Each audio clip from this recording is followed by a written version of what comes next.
ಇತ್ತೀಚೆಗೆ ಅಂದರೆ ಈ ಮೀನಿನ ಕೊರತೆಗಳಾಗ್ತಾ ಇರೋದು ಗೊಬ್ಬರದ ಮೀನುಗಳು ಹೆಚ್ಚಾಗಿ ಸಿಗ್ತಾ ಇರುವಂಥದ್ದು. ಅಲ್ಲ, ಗೊಬ್ಬರದ ಮೀನುಗಳೇನಂದ್ರೆ ಯಾವ ನಾವು ಮೀನನ್ನು ಹಿಡಿದು ತರ್ತೇವಲ್ಲ ಅದನ್ನು ಸರಿಯಾದ ಸಮಯದಲ್ಲಿ ಅದನ್ನು ಪ್ರಿಸರ್ವ್ ಮಾಡಲಿಕ್ಕೆ ಅವಕಾಶಗಳು ಸಿಕ್ಕಿ ಇಲ್ಲದಾಗ ಅದನ್ನು ನಾವು ಫಿಶ್ ಮಿಲ್ಗೆ ಕೊಡ್ತೀವಿ. ನಾವು ಹೇಳ್ತೇವೆ ಚಲ್ಟ್ ಅಂದರೆ ಚಿಕ್ಕ ಚಿಕ್ಕ ಮೀನು, ಅದನ್ನು ಪದಾರ್ಥಕ್ಕೆ ಯಾವುದಕ್ಕೆ ಬಳಸಲಿಕ್ಕೆ ಆಗೋದಿಲ್ಲ. ಅದರೊಟ್ಟಿಗೆ ದೊಡ್ಡ ದೊಡ್ಡ ಮೀನನ್ನು ಕೂಡ ಇವತ್ತು ಫಿಶ್ ಮಿಲ್ಗೆ ಕೊಡುವಂಥ ಪರಿಸ್ಥಿತಿ ಉದ್ಭವವಾಗಿದೆ. ಯಾಕೆಂದರೆ ನಮ್ಮಲ್ಲಿ ಐಸ್ ಪ್ಲಾಂಟಿನ ಕೊರತೆ ಇರ್ಬೋದು, ನಾನೀಗ ಸ್ಟೋರೇಜ್ ಹೇಳಿದಲ್ಲ, ಆ ರೀತಿಯ ವ್ಯವಸ್ಥೆಗಳಲ್ಲಿ ಕೂಡ ನಮ್ಮಲ್ಲಿ ನಿರ್ಮಾಣ ಆದರೆ ನಮಗೆ ಅದರಲ್ಲಿ ಮೀನುಗಳನ್ನು ಪ್ರಿಸರ್ವ್ ಮಾಡಿ ಇಡಲಿಕ್ಕೆ ಅವಕಾಶಗಳಿರ್ತದೆ. ಇಲ್ಲ ನಮ್ಮಲ್ಲಿ ಇಂಡಸ್ಟ್ರೀಸ್ಗಳು ಹೆಚ್ಚಾಗಿರೋದೆಲ್ಲ ನಾವು ಕೇರಳವನ್ನು ಡಿಪೆಂಡ್ ಆಗಿರಬೇಕಾಗ್ತದೆ.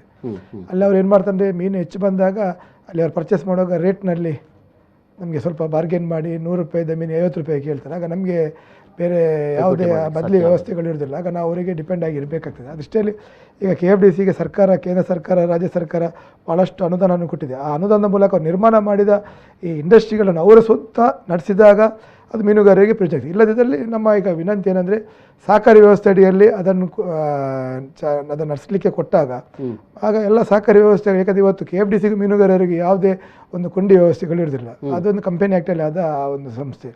ಅದು ಸಹಕಾರಿ ವ್ಯವಸ್ಥೆಯಲ್ಲಿ ಮಾಡಿದಾಗ ಸಹಕಾರಿಗೆ ಸದಸ್ಯರಿರ್ತಾರೆ, ಆಡಳಿತ ಮಂಡಳಿ ಇರ್ತದೆ, ಅವ್ರು ನೇರವಾಗಿ ಆ ಗ್ರಾಮಕ್ಕೆ ಸಂಬಂಧಪಟ್ಟ ಸಹಕಾರಿ ಸಂಘಗಳಿರ್ತದೆ.